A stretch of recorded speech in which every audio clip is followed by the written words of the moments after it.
Fala galera, tudo bem com vocês? Eu sou a Ingrid e eu vim aqui hoje para compartilhar um assunto super bacana. Hoje nós vamos estar falando de um assunto do universo jurídico, um assunto muito importante que eu comentei com vocês há um tempinho atrás que nós falaríamos sobre. Então surgiu essa oportunidade aqui e hoje eu quero compartilhar com vocês um pouco sobre contratos. Isso mesmo, há um tempinho atrás eu comentei que eu falaria sobre isso e eu fiquei super feliz com o retorno, né, de algumas pessoas que estavam realmente interessadas para aprender um pouquinho, né, sobre o mundo dos contratos. E hoje nós vamos falar um pouquinho acerca da formação dos contratos, os seus elementos, quais são os requisitos de validade. E eu espero de verdade que vocês curtam esse conteúdo, porque eu tenho certeza que vai ser de grande valia, né? Porque o contrato, gente, ele tá presente em tudo à nossa volta, na nossa vida. Então é muito importante a gente conhecer um pouquinho sobre esse assunto. E para nós falarmos de contrato, é importante a gente falar um pouquinho sobre o conceito de obrigações, né, no direito civil. O que seria esse conceito de obrigações?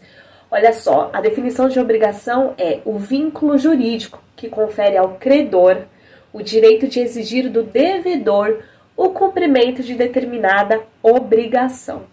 Então vamos lá, no tocante aí dos negócios jurídicos e das fontes de obrigações, o contrato, gente, ele é uma das principais, se não uma das mais importantes fontes de obrigação, por conta das suas múltiplas formas e por conta aí da sua repercussão no mundo jurídico. E como que se forma um contrato, né? O contrato, ele se forma quando há uma oferta e essa oferta encontra o quê? Encontra uma aceitação. Então, não basta somente você fazer uma oferta para alguém, né? Essa oferta que você faz, ela precisa ter um retorno, ela precisa ter uma aceitação. Então, quando você faz uma oferta e quando há uma aceitação dessa oferta, nós estamos diante de um contrato. E o contrato, ele é uma espécie aí de negócio jurídico que depende, para sua formação, depende de pelo menos duas pessoas, né, de pelo menos duas partes. Então, o contrato, ele é um negócio jurídico bilateral ou plurilateral. Nós temos também os contratos unilaterais, por exemplo, um contrato de doação, né, onde há sacrifício somente de uma parte e benefício de outra, mas ele é um contrato unilateral quanto aos seus efeitos, né? Então, é basicamente isso, um acordo de vontades que está em conformidade com a lei e a sua finalidade é o que? Adquirir, conservar, extinguir, resguardar direitos. Então, sempre que o negócio jurídico resultar de um consenso mútuo, de um encontro de vontades, nós estaremos aí diante de um contrato. Tudo bem até aqui? Olha só, gente, no direito civil, o contrato, ele está presente não só no direito das obrigações, mas também no direito de empresa, no direito das coisas, né, uma hipoteca, por exemplo, no direito de família, casamento, gente, casamento é um contrato, no direito das sucessões, né, na questão ali das partilhas em vida. Então, é uma figura jurídica que ultrapassa o âmbito aí do direito civil, porque existe um número expressivo de contratos no direito público hoje. E o contrato, ele precisa também ter uma função social, né? Ele é um veículo de circulação de riquezas, é o centro da vida dos negócios, é o propulsor ali do capitalismo.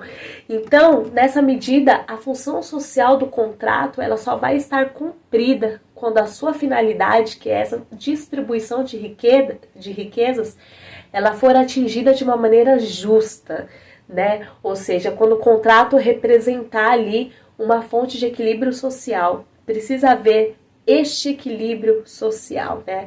Então, o contrato, ele tem uma função social. E as suas fases, né? Como nós falamos aí um pouquinho, primeiro, existem as fases preliminares, que não é um elemento aí obrigatório, que é o momento das sondagens, né? Das negociações, das conversações. E aí nós temos a fase 2, que é o momento da oferta, o momento da proposta. A fase 3, que é o momento da aceitação. Nós temos a fase 4, que é o momento do cumprimento do contrato, da execução do contrato. E nós temos também a última fase, que é a fase da responsabilidade pós-contratual.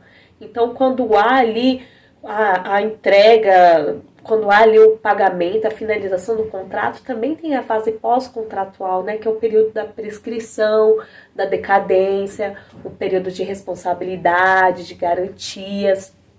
Isso depende do tipo de contrato, é claro. E nós temos aí alguns requisitos de validade, e eles são divididos em 3 grupos, né? Seriam os requisitos subjetivos, os requisitos objetivos e também os requisitos formais. Então, quais seriam esses requisitos subjetivos?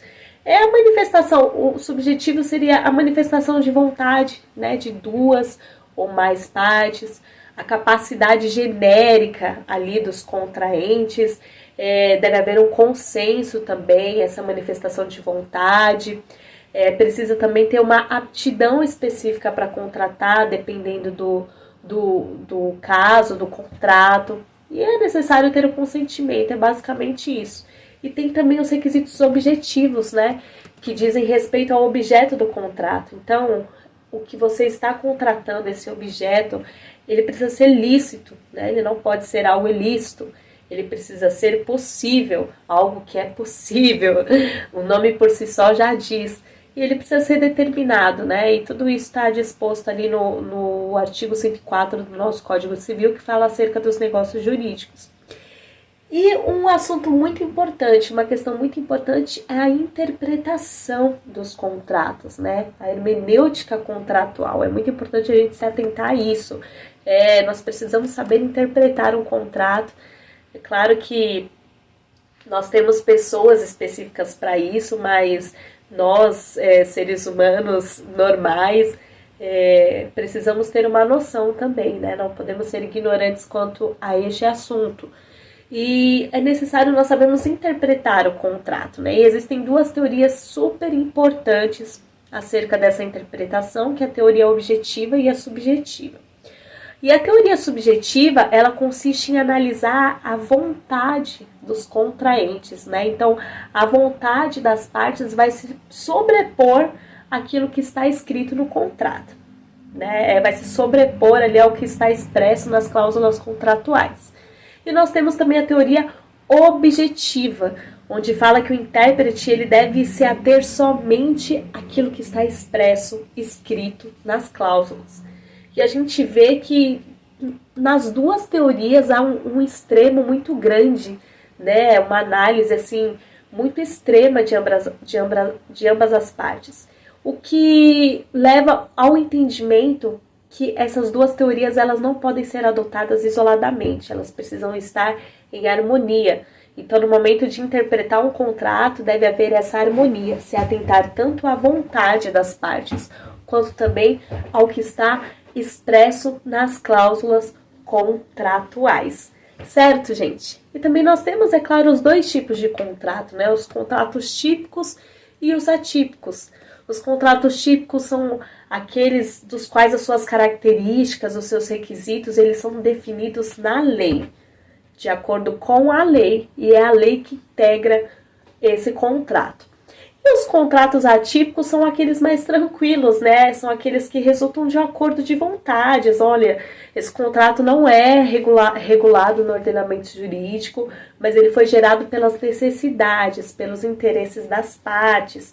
Então, um contrato aí de prestação de serviço que você faz com alguém, ele vai ser válido ali desde que essas partes, né, elas sejam capazes, o objeto ele seja lícito, e aí tá tudo certo, nós estaremos diante de um contrato atípico, certo? Gente, esse é um vídeo muito rápido, a gente teria muitas coisas para falar aqui, quanto aos princípios contratuais.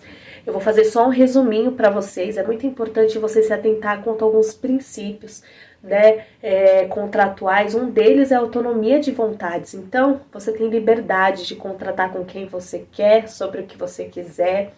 Você tem essa autonomia de vontade. Há um princípio também que é o da supremacia da ordem pública. Que princípio seria esse? O interesse da sociedade, ele precisa sempre prevalecer quando ele colidir com algum interesse individual. Então, esse é um princípio contratual também, a supremacia da ordem pública. O outro princípio é do consensualismo, como nós já disse, né? Nós já dissemos, esse acordo de vontade entre as partes. Há também o princípio da obrigatoriedade do contrato. Você não é obrigado a firmar um contrato com ninguém, mas uma vez que você firma, você tem a responsabilidade e a obrigação de cumpri-lo. Então é necessário prestar muita atenção nisso. Certo? Um dos princípios também que eu acho que vale a pena citar aqui é o da onerosidade excessiva. O princípio ali da revisão. Então, assim, dependendo do contrato, se houver ali alguma cláusula abusiva, algo que não foi acordado inicialmente, né? Se tiver ali uma onerosidade excessiva, uma cobrança excessiva, abusiva, uma das partes tem aí sim a possibilidade de acionar o judiciário para que haja uma revisão contratual, ainda que a outra parte não consinta com isso, né? Então, mas aí você vai ter que provar, é claro que houve essa onerosidade excessiva, não expressa inicialmente, certo? Então, gente, são muitos princípios, mas eu acho que eu falei um pouquinho acerca dos assuntos mais importantes. Quando você for assinar o contrato, é muito importante que você leia tudo, leia as cláusulas. Pode ter uma cláusula ali abstrata que você não conhece, né? E de repente essa cláusula ela pode te prejudicar lá na frente. Ah, mas eu não sabia que era assim. Não, mas está escrito aqui, você assinou. Então é importante que você saiba tudo que está escrito, que você entenda. Se houver alguma dúvida, pergunte, se atente.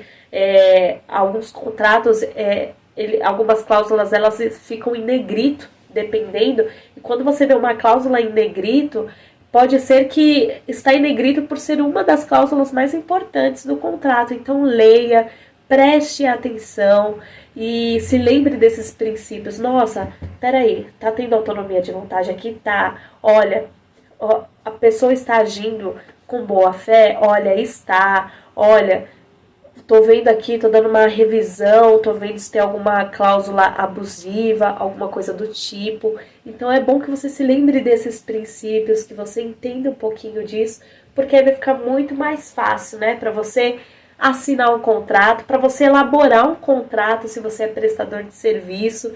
É claro que você tem que consultar alguém, né, que possa fazer esse trabalho para você, mas você entendendo vai ficar tudo muito mais fácil. Certo, gente? Então, teríamos muitas coisas para falar por aqui, mas eu espero que vocês tenham entendido pelo menos o básico. E eu agradeço muito a participação de vocês e todos que pediram para que eu gravasse esse vídeo, tá certo? E em breve a gente vai voltar com mais conteúdos jurídicos por aqui. Tchau, tchau, obrigada e até a próxima!